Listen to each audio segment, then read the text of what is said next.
Now, not too long ago, the only positive feature about buying a Korean car was the price tag. But in more recent years, all that's changed. Indeed, Hyundai's own coupe has gone down an absolute storm in this country, and they hope to continue that success with this, the new Santa Fe. The Santa Fe marks Hyundai's attack on the popular sports utility vehicle market, putting it head-to-head with the likes of the Land Rover Freelander and Toyota's RAV4. And what else could we compare Hyundai's new Santa Fe with but Europe's best-selling small off-roader, the Land Rover Freelander.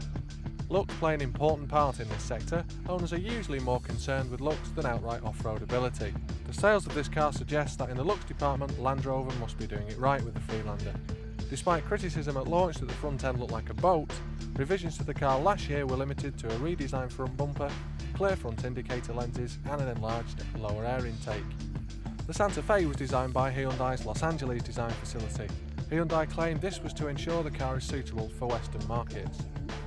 From the back, the car looks very butcher macho, the perfect thing for off-roading, but as you move down the side into the front, you get a mishmash of curves, supposedly to echo the coupe. However, if like me you're no fan of the coupe's looks, you might be a bit disappointed, but it does kind of grow on you after a few days. Now, due to the recent problems in the countryside, we're not able to test either of these two vehicles off-road, but as it's highly unlikely that either of them are going to see sight and sound of a field in a lifetime, what's more important is how they go on-road. Well, Hyundai don't actually make any great claims about the off-road ability of the Santa Fe, and that's because it's an SUV or sports utility vehicle, and that means it's designed more for use on-road or tracks and fields rather than out-and-out rocky mountain tracks. Now, this model's powered by a 2.7 litre V6 producing 177 brake horsepower, and that pushes the big Korean to 60 miles an hour in a little over 11 seconds, and you get a top speed of 113 miles an hour, and the fuel consumption's not bad either, at just over 25 miles to the gallon. There's full-time four-wheel drive and a 4-speed automatic gearbox designed by Porsche nonetheless, and that makes for a very stable and firm ride. Cracks and potholes in the road make no difference to the Santa Fe, and that V6 engine is very quiet and again super smooth. In fact, it's more like driving a big saloon car. Now, saloon car drivers will notice a little bit more body roll when you drive one of these vehicles, but it's nothing too alarming, and even on some of the sharper corners you never feel that the car is going to lose its composure or you're going to end up in the field. Now, even though Hyundai are pitching the Santa Fe to compete with the likes of the RAV4 and the Freelander, its size puts it more in between the Freelander and the Discovery, so straight away it's got an advantage on its competitors. It really is very spacious in here, and there's enough room to sit 5 adults very comfortably, and the boot is absolutely enormous. Now, on this V6 Santa Fe, leather seats come as standard, and although there's no options list as such, the amount of specification that you do get on the standard car is quite impressive. There's air conditioning, CD player, driver passenger airbags and electric mirrors, windows and sunroof. But where the Santa Fe is let down is with the interior. The plastics and switchgear are pretty ugly, and it's certainly not as high quality as many of its rivals. Now, whilst it might not have the size of the Santa Fe, this 5-door Freelander is still very roomy, and there's bags of space in the back for your luggage. Now, the specification on this ES model is pretty similar to the Hyundai in that you get leather seats, air conditioning, CD player, driver passenger airbags and electric mirrors, windows and sunroof. Now, the interior on the early Freelanders was a little bit suspect, very plasticky, but the revisions made last year have gone some way to improving that. It all feels that little bit more refined now, better put together, and the materials feel quite solid and quite expensive. Not too keen on the colour scheme, but something like that you could live with.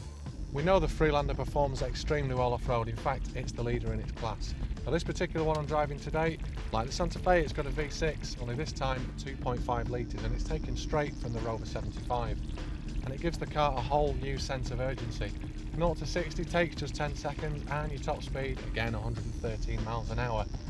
For that engine package, you do really have to push it hard to get the performance, and of course your fuel consumption is going to suffer, and it brings it down to about 23 miles to the gallon. For a car that handles as well as the Freelander off-road, you'd expect there'd be some compromise when it comes to on-road. Well, it's clear the Land Rover boys have been working very, very hard, and this car feels absolutely superb. Very stable, very safe and very composed. And you'd be surprised on some of these bends when your instinct is to lift off, you keep your power on and you just whiz around them, no problems. Another area that's really surprised me on the Freelander is the amount of cabin space. It's extremely roomy, and if you got in blindfolded, well, you'd swear you were driving a Discovery. Starting at £15,999 for the 2.4 litre petrol to £18,000 for this 2.7 litre V6, Hyundai's new Santa Fe represents excellent value for money. Throw in a 3-year unlimited mileage warranty and 3 years RAC assistance, and it's hard to see why the Santa Fe wouldn't make sense. Diesel lovers should hold their breath, as later in the year there'll be a 2 litre common rail diesel model of the car. There are 3 different body styles available for the Freelander: hardback, softback 3-door models and this, the 5-door. And you get a choice of 3 engines at the moment: a 1.8 petrol, a 2 litre diesel and the one we've been driving today, a 2.5 litre V6. For the basic 1.8 petrol 3-door, and they go right up to $24,595 for a fully equipped 2.5 litre V6. Now there's no doubt that over the past decade Hyundai have come on a heck of a long way, and this Santa Fe is the best car that they've ever launched in this country. Now whether you like the looks or not, it certainly performs very well and it brings genuine value for money to the SUV market. But where it's going to lose sales to the Freelander is on the badge. But if you can put badge snobbery behind you and going off-road isn't your main criteria, well, you could save yourself £4 grand and do a lot worse than a Santa Fe.